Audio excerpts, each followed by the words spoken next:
উত্তিষ্ঠিত জাগ্রত প্রাপ্য বড়া নিবেদিত, অর্থাৎ ওঠো জাগো লক্ষ্যে পৌঁছানো পর্যন্ত থেমো না। এই অমোঘ বাণী মহান বিপ্লবী বীর সন্ন্যাসী স্বামী বিবেকানন্দের। তার করযুগলে নতমস্তকে প্রণাম জানিয়ে আমি সমুদ্র ব্যানার্জি, একজন এসএলএসটি ফ্রেশার ক্যান্ডিডেট, সকল 2025 এসএলএসটি ফ্রেশার প্রার্থীদের উদ্দেশ্যে কিছু নিবেদন। দেখুন, আপনাদের একটা গল্প বলি। আমাদের পাশের ফ্ল্যাটে কিছুদিন আগে একটি চুরি হয়েছে। তো সেখানে 5 জন চোর ধরা পড়েছে। তার মধ্যে 2 জনকে চিহ্নিত করা গেছে স্পটে, আর 3 জনকে করা যায়নি।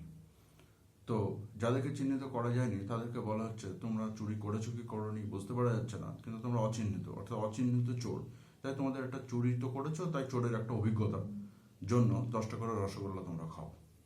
হাস্যকর। এরকম হয়েছে কখনো? কিন্তু আমাদের বাংলায় এরকম হচ্ছে 2016 সালের যে সমস্ত শিক্ষকরা অচিহ্নিত দাগি, অর্থাৎ নট স্পেসিফিক্যালি টেন্টেড, তাদেরকে 10 নম্বর অবৈধ দিয়ে আবার পুনরায় 2016 সালের যারা, তাদেরকে 25-এ ইনক্লুড করা হচ্ছে। তার জন্য কি হলো? দীর্ঘ বছর 10-12 বছর ধরে যে সমস্ত যোগ্য মেধাবী শিক্ষকরা একটা পরীক্ষার অভাবে নিজের মেধাকে প্রমাণ করতে পারছে না, তারা 60, 55, 56 নাম্বার পেয়েও তারা ইন্টারভিউ ডাক পাচ্ছে না। তাই এই অবৈধ 10 নম্বর সম্পূর্ণরূপে অসাংবিধানিক এই 10 নম্বরকে কেন্দ্র করে সমস্ত রকম মেধাবী যোগ্য ফ্রেশাররা তারা নিজের ইন্টারভিউ ডাকের সুযোগ পাচ্ছে না। কাদের দেওয়া হচ্ছে? সেই দুর্নীতিগ্রস্ত নট স্পেসিফিক্যালি টেন্টেড টিচারদেরকে। অর্থাৎ 2016 একটি দুর্নীতিকে ঢাকতে পুনরায় সুপরিকল্পিতভাবে আরেকটি দুর্নীতি। এটি ভারতবর্ষের ইতিহাস, বাংলার ইতিহাস কোথাও এরকম ঘটনা দেখা যায় না যেখানে একটি লিখিত পরীক্ষায় ইন্টারভিউর আগে 10 নম্বর দেওয়া হয়।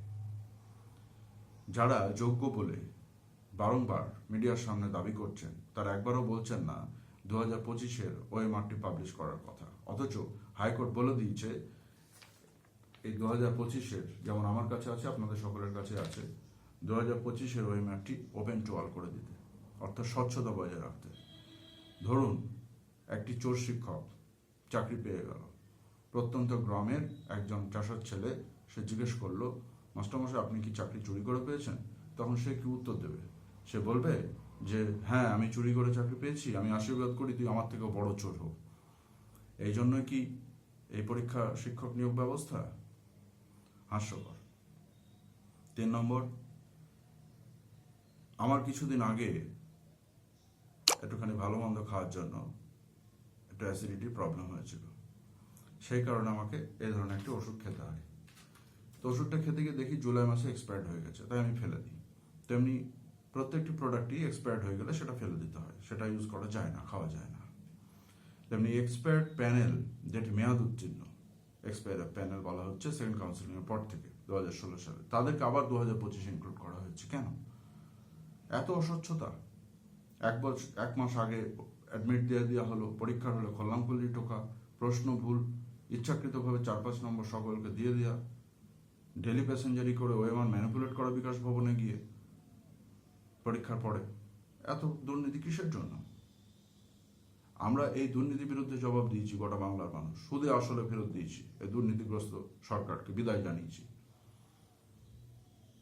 আশা রাখি জিরো টলারেন্স নীতিতে বিশ্বাসী, সোনার বাংলা স্বপ্ন গড়বে, সোনার বাংলা স্বপ্ন দেখানো সরকার, তারা স্বচ্ছতা, মেধা, যোগ্যতার ভিত্তিতে নিয়োগ করবে।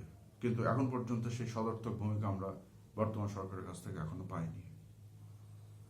তাই আমাদের প্রধান 3টে দাবি: 10 নম্বর বাতিল, OMR publish, open to all করে দেওয়া এবং এক্সপায়ার প্যানেলকে বাতিল ঘোষণা করা।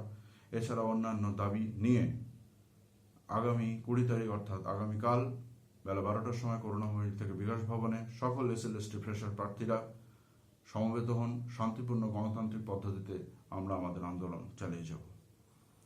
পরিশেষে একথা বলি, চিত্ত যেথা ভয় শূন্য, উচ্চ যেথা শির, জ্ঞান যেথা মুক্ত, যেথা গৃহের প্রাচীর, আপন প্রাঙ্গণ তলে দিবস সর্বরি, বসুধারে রাখে নাই খণ্ড ক্ষুদ্র করি।